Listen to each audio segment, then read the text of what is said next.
On ne quitte jamais vraiment le pouvoir. Parfois, c'est le pouvoir qui vous rejette. Florian Philippot a longtemps avancé ainsi. Costume sombre, phrases nettes, regard froid. Comme un homme sûr que l'histoire finirait par lui donner raison. Derrière Marine Le Pen, il fut l'architecte discret d'une droite qui voulait changer de visage. Puis, presque soudainement, son propre visage devint l'affaire publique, exposé malgré lui par Closer, avant que sa ligne politique ne l'isole à son tour. Comment un cerveau du Front National a-t-il pu devenir en quelques années une figure presque périphérique de la vie politique française? Avant d'être ce nom que l'on prononce avec une nuance de polémique, Florian Philippot est d'abord un enfant du Nord, né à Croix, élevé à Bondy, dans cette France pavillonnaire où la réussite ne se raconte pas avec fracas, mais avec des diplômes, de la tenue, une forme de discipline. Son père dirige une école primaire publique, sa mère enseigne. Rien, dans ce décor, ne semble annoncer les estrades brûlantes, les plateaux télévisés, les ruptures spectaculaires. Et pourtant, c'est souvent dans les maisons les plus ordinaires que se forgent les ambitions les plus obstinées. Il suit la voie royale. HEC Paris, puis LENA. Deux sigles qui, en France, ouvrent les portes autant qu'ils collent une étiquette. Philippot n'arrive pas en politique par la rue, ni par le militantisme romantique. Il y entre par la méthode, par les dossiers, par cette capacité à transformer une intuition idéologique en argumentaire serré. Il apprend vite à parler comme on avance un pion, sans trembler, sans s'excuser, en laissant à l'adversaire le soin de montrer sa fatigue. Sur les plateaux, il n'a pas encore la célébrité des chefs, mais il possède déjà ce qui manque à beaucoup, une mécanique. Ce qui frappe chez lui, ce n'est pas seulement l'assurance, c'est la manière dont il comprend le moment. Le Front National porte encore ses vieilles ombres, ses phrases sulfureuses, son parfum de scandale permanent. Marine Le Pen veut autre chose, une conquête plus propre, plus moderne, moins enfermée dans les marges. Qui peut donner des mots neufs à une formation ancienne? Qui peut maquiller la rugosité sans renier la colère? Philippot entre alors dans cette histoire comme un technicien du déplacement. Il ne se contente pas de défendre le parti, il tente d'en changer la lumière. Dans son discours, l'immigration n'est plus toujours l'unique centre de gravité. La souveraineté économique prend de la place, l'euro devient une cible, l'Union européenne un adversaire presque total. À ceux qui l'écoutent, il propose un récit simple. La France aurait perdu sa voix, sa monnaie, sa liberté de décider. La formule séduit une partie de l'électorat populaire, inquiète une autre. Mais elle donne au Front National une apparence de profondeur programmatique. L'homme que certains surnomment bientôt une machine à argumenter offre à Marine Le Pen une armature, un ton, une cohérence nouvelle. En 2012, il est nommé vice-président du parti. À 31 ans, l'ascension est brutale. Dans les coulisses, on voit en lui plus qu'un porte-parole, un stratège, capable de pousser le vieux FN vers une respectabilité médiatique. Il s'installe dans les débats comme on s'installe dans un duel. Face aux attaques, il oppose une précision froide. Face aux indignations, il sourit à peine. Son talent consiste à ne jamais paraître débordé. Mais ce calme déjà agace. Est-ce de la maîtrise ou de l'arrogance? Dans ce silence maîtrisé, on devine déjà une faille. La froideur fascine, puis finit par isoler fort. La première grande scène de Florian Philippot n'est pas parisienne. Elle se joue aussi en Moselle, dans une circonscription où l'ancien haut fonctionnaire accepte de se mesurer à la rudesse du terrain. En 2012, il n'est pas encore l'homme des ruptures, mais il sait déjà que la télévision ne suffit pas. Pour peser, il faut des voix, des poignées de main. Il arrive à Forbach avec un discours taillé pour les vies inquiètes, celles qui ont vu disparaître l'industrie et s'installer le sentiment d'abandon. Là, son langage souverainiste trouve un décor presque naturel. Au premier tour des législatives, malgré la présence d'une candidature dissidente issue de son propre camp, il parvient à se hisser devant le député sortant de droite. Le résultat ne lui donne pas la victoire, mais lui offre une preuve d'existence. Au second tour, Laurent Kalinowski l'emporte. Philippot perd, certes, mais il perd haut. Et dans un parti habitué à convertir des défaites en signes de progression, Cette défaite ressemble déjà à une promesse. N'est-ce pas ainsi que se fabriquent certains destins politiques, dans une chute assez honorable pour annoncer le prochain assaut? Quelques mois plus tard, il choisit un autre symbole, plus chargé encore. Le 9 novembre 2012, il se rend à Colombey-les-Deux-Églises et dépose une gerbe sur la tombe du général de Gaulle. Le geste paraît simple, il est en réalité explosif. Dans l'histoire du Front National, le nom de Gaulle n'a jamais été un terrain neutre. Jean-Marie Le Pen l'avait combattu, honni, rejeté. Philippot, lui, revendique un gaullisme de souveraineté, une France verticale, libre de ses alliances, maîtresse de sa monnaie et de ses frontières. Mais peut-on greffer l'héritage gaullien sur un parti né dans une autre mémoire? La droite classique s'indigne, certains cadres frontistes grincent des dents, les commentateurs dissèquent l'opération. Philippot ne recule pas. Il comprend que la politique moderne est aussi une bataille d'images. Une tombe, une gerbe, une phrase bien placée peuvent déplacer une frontière symbolique. En rendant hommage à De Gaulle, il ne cherche pas seulement à provoquer. Il tente d'élargir l'horizon du parti, de lui prêter une filiation nationale plus acceptable. C'est audacieux, habile et profondément risqué, car à force de vouloir rendre le FN fréquentable, ne risque-t-on pas de réveiller ceux qui préfèrent son ancienne brutalité? Dans ces années-là, Florian Philippot devient l'homme d'un paradoxe.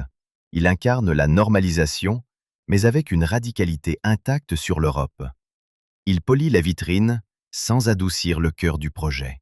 Il parle République, État, peuple, nation, comme si ces mots pouvaient recouvrir toutes les contradictions. Marine Le Pen trouve en lui un allié précieux, un énarque capable de débattre avec les élites tout en parlant au ressentiment populaire. Leur duo fonctionne parce qu'il repose sur une illusion forte, celle d'un parti qui pourrait changer de peau sans changer de nerfs. Puis survient l'épisode que Florian Philippot n'avait pas choisi, celui où la vie privée cesse d'être un territoire protégé. En décembre 2014, le magazine Closer publie des images le montrant en vacances à Vienne avec un homme présenté comme son compagnon. Dans une carrière politique exposée, ce n'est pas une révélation ordinaire, c'est une intrusion.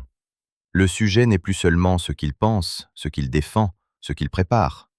Le sujet devient ce qu'il est, ou plutôt ce qu'un journal décide de montrer de lui. La scène renverse les rôles. Philippot, stratège du contrôle, se retrouve pris dans une histoire qu'il ne contrôle pas. Lui qui savait imposer ses mots doit répondre à des images volées. Il dénonce une atteinte grave à sa vie privée et annonce son intention de poursuivre le magazine. Dans cette colère, il y a plus qu'une réaction personnelle. Il y a le rappel brutal qu'un responsable public n'abandonne pas tout droit à l'intimité. Où commence l'information légitime? Où finit la curiosité politique? La question dépasse son cas. L'affaire produit un bruit particulier parce qu'elle touche un homme de premier plan dans un parti longtemps associé à une vision très traditionnelle de la société. Florian Philippot devient, malgré lui, l'un des rares dirigeants de haut rang de la droite nationaliste française ouvertement homosexuelle. Certains y voient une contradiction, d'autres une preuve de transformation, d'autres encore une vérité personnelle jetée en pâture. Lui refuse d'en faire un drapeau. Il affirme que son homosexualité ne rend pas le parti plus ou moins accueillant, qu'elle n'a pas à devenir une catégorie politique permanente. Mais le malaise demeure. Dans les rangs les plus conservateurs, cette exposition nourrit des commentaires à peine voilés. Chez ses adversaires, elle suscite parfois une compassion mêlée d'ironie. Chez ses partisans, elle renforce l'image d'un homme attaqué pour ce qu'il est, plutôt que pour ce qu'il fait. Et le public observe cette mécanique avec une curiosité ambiguë. Peut-on admirer la solidité d'un homme tout en oubliant la violence de la méthode qu'il a placée sous les projecteurs? Pour Philippot, l'épisode marque une frontière intime. Il ne s'effondre pas. Il ne disparaît pas. Au contraire, il reprend sa place sur les plateaux avec ce visage presque impassible qui devient sa signature. Mais quelque chose s'est déplacé dans la perception collective. Derrière le technicien du discours, on découvre un homme exposé à la cruauté médiatique. La faille ne le rend pas plus tendre, elle le rend plus lisible, car à partir de là, chaque mot de Florian Philippot semble porter deux histoires. L'une est publique, la souveraineté, l'euro, la stratégie du parti. L'autre reste plus silencieuse, le prix personnel d'une trajectoire où la politique dévore parfois jusqu'aux zones les plus secrètes. Il voulait que sa vie privée demeure hors champ. Elle entre pourtant dans le récit. Et cette porte ne se refermera jamais. La fracture suivante ne vient pas de sa vie privée, mais de son idée fixe, sortir de l'euro. Pour Florian Philippot, la monnaie unique n'est pas un simple instrument économique. Elle est le symbole d'une souveraineté confisquée. Il en fait le cœur de sa doctrine, presque son étendard personnel. Dans son esprit, la France ne redeviendra pleinement elle-même qu'en reprenant le contrôle de sa monnaie, de ses budgets, de ses frontières économiques. Mais une obsession politique, même cohérente, peut-elle devenir un piège électoral? En 2017, la campagne présidentielle de Marine Le Pen porte cette contradiction jusqu'au point de rupture. Le Front national veut gouverner, rassurer, élargir. Mais le projet de sortie de l'euro inquiète une partie des Français. Les retraités craignent pour leur épargne, les salariés pour leur pouvoir d'achat, les entrepreneurs pour leurs échanges. À mesure que l'élection approche, ce qui devait apparaître comme une promesse de liberté ressemble, pour beaucoup d'électeurs, à une menace d'instabilité. Le débat d'entre-deux tours contre Emmanuel Macron devient alors le moment où tout vacille. Marine Le Pen apparaît confuse, agressive, incapable d'imposer une ligne économique claire. Ses attaques se perdent dans les approximations, son projet monétaire semble illisible. La défaite qui suit n'est pas seulement arithmétique, elle est symbolique. Le parti qui prétendait avoir mûri donne soudain l'image d'une formation encore impréparée au pouvoir. Et dans les coulisses, un nom revient, Philippot. Ses adversaires internes tiennent leur procès. On lui reproche d'avoir enfermé la candidate dans une stratégie trop technocratique, pro-centrée sur la souveraineté économique, pas assez fidèle aux marqueurs historiques du parti. Les plus conservateurs l'accusent d'avoir dilué le discours sur l'immigration, d'avoir déplacé le centre de gravité du Front national vers une ligne sociale souverainiste qui, selon eux, ne parlait pas au cœur de l'électorat. Le mot « arrogance » circule.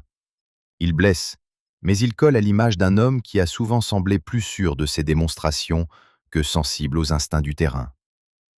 Florian Philippot, lui, ne renie pas. C'est peut-être là sa force, et peut-être sa faute. Il croit que le temps finira par prouver la justesse de sa vision.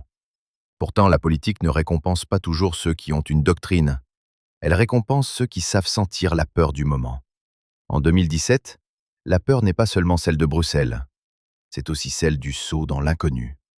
Et Philippot, en voulant vendre une rupture, donne malgré lui un visage à ce vertige. Après la défaite, l'alliance avec Marine Le Pen se fissure. Le stratège devient encombrant. Celui qui avait aidé à moderniser l'image du parti apparaît désormais comme l'homme d'un mauvais pari. Était-il le cerveau d'une mue nécessaire ou l'artisan d'un échec majeur? Dans cette question, toute sa trajectoire commence à basculer. L'automne 2017 marque un tournant décisif dans la carrière de Florian Philippot. Après des mois de tensions internes, il est progressivement écarté des prérogatives stratégiques au sein du Front national.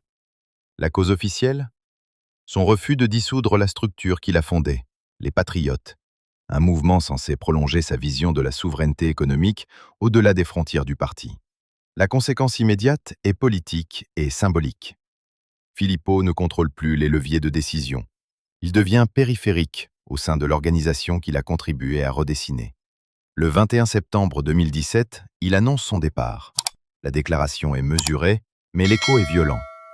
Un vice-président historique quitte le parti, emportant avec lui ses convictions, sa stratégie et surtout un morceau de légitimité médiatique. Dans les cercles conservateurs, certains jubilaient, estimant que la ligne trop centrée sur l'économie avait affaibli l'ADN traditionnel du parti. Pour d'autres, ce départ est une perte majeure. Un intellectuel capable de structurer un discours et de répondre aux attaques avec rigueur quitte la scène. L'homme qui avait été le cadran médiatique de Marine Le Pen tente alors de redéfinir son espace. Les Patriotes devient le véhicule de sa vision, un parti qui veut incarner la France autonome, capable de défier l'Union européenne et de s'affirmer économiquement. Mais la politique est un terrain impitoyable, et les chiffres ne tardent pas à rappeler les réalités. Aux élections européennes de 2019, son mouvement obtient 0,65% des voix. Une chute brutale pour celui qui, quelques années auparavant, pesait sur l'orientation d'un parti à la puissance médiatique et électorale considérable. Le décalage entre le charisme et l'implantation réelle devient alors frappant. Les difficultés ne se limitent pas aux urnes. Philippot fait face aux rumeurs, aux spéculations sur sa vie sentimentale, aux critiques acerbes de ceux qui l'accusent d'avoir été trop focalisé sur des débats techniques au détriment du storytelling politique. La sphère médiatique relaie parfois des informations sur de supposées relations sentimentales ou alliances personnelles, mais aucune source fiable ne confirme des nouveautés depuis l'affaire Closer de 2014. À 44 ans, il reste dans le regard du public une figure exposée, scrutée, mais paradoxalement isolée. Pourtant, sur les réseaux sociaux, l'influence de Philippot ne disparaît pas complètement. Sa capacité à mobiliser une audience reste intacte. Analyse détaillée, prise de position radicale sur la souveraineté nationale, intervention télévisée, tout cela lui permet de conserver un écho considérable, même si ce n'est plus celui de la décision ou du pouvoir concret. Les internautes suivent, commentent, débattent. Mais cette audience virtuelle ne se traduit pas en force électorale. Les résultats sont là pour le rappeler. Un leader capable de captiver médiatiquement ne garantit pas toujours le succès politique. Florian Philippot devient alors l'exemple d'un paradoxe contemporain. Visible, influent, mais marginalisé dans le pouvoir réel. Il reste reconnu pour son expertise et sa capacité à argumenter avec clarté et précision, mais cette reconnaissance s'accompagne d'une question lancinante.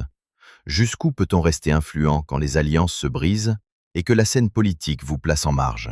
Son destin n'est plus celui d'un acteur central, mais d'un témoin privilégié, observateur lucide des mouvements de la droite française qu'il a contribué à façonner. Après sa sortie du Front National, Florian Philippot incarne une figure politique singulière, à la fois expérimentée et marginalisée, visible mais privée de levier réel de pouvoir. L'échec électoral de Les Patriotes aux élections européennes de 2019, avec seulement 0,65% des suffrages, souligne l'écart cruel entre la popularité médiatique et l'adhésion populaire concrète. Philippot découvre une réalité implacable. La reconnaissance intellectuelle ou stratégique ne se convertit pas automatiquement en voix ni en influence institutionnelle. Les réseaux sociaux deviennent son dernier territoire de visibilité, un espace où il peut commenter, analyser et provoquer, mais où la victoire électorale reste hors de portée. Cette marginalisation a également des répercussions sur sa réputation dans le champ politique traditionnel. Là où il était autrefois respecté comme cervelle du Front National, capable de modeler l'argumentaire et de structurer le discours, il est désormais perçu comme un outsider, un observateur critique de la droite française, plutôt qu'un acteur capable de peser sur ses alliances majeures. Les relations avec les anciens collègues se tendent, et les alliances qu'il aurait pu nouer pour peser sur les décisions stratégiques s'amenuisent. Son image est désormais double. Génie intellectuel pour certains, homme isolé et inadapté au terrain électoral pour d'autres.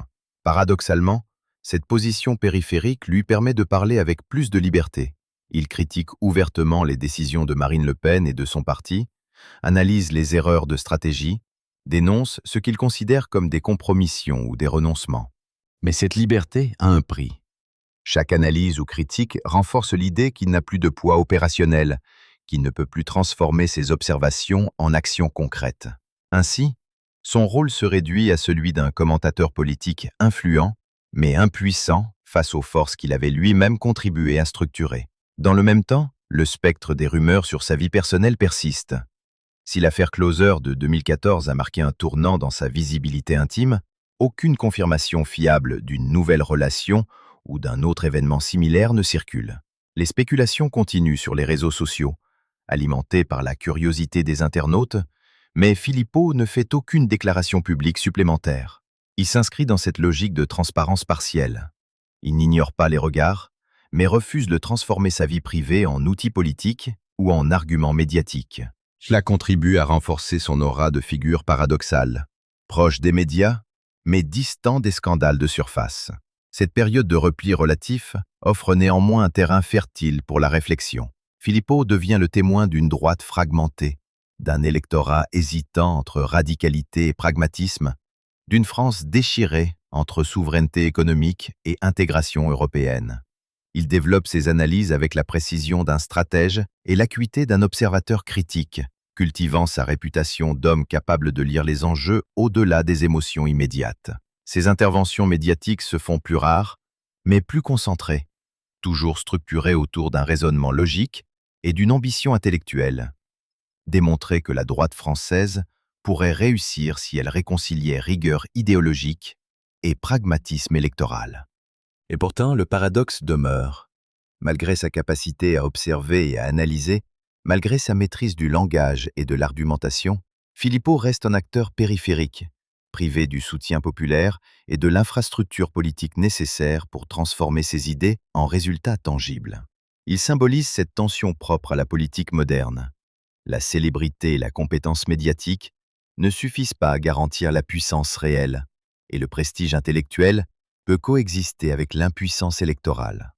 Florian Philippot, dans cette phase de sa vie, apparaît comme une énigme pour les observateurs, un homme dont l'influence est incontestable, mais dont la capacité à peser concrètement sur la politique française est désormais limitée.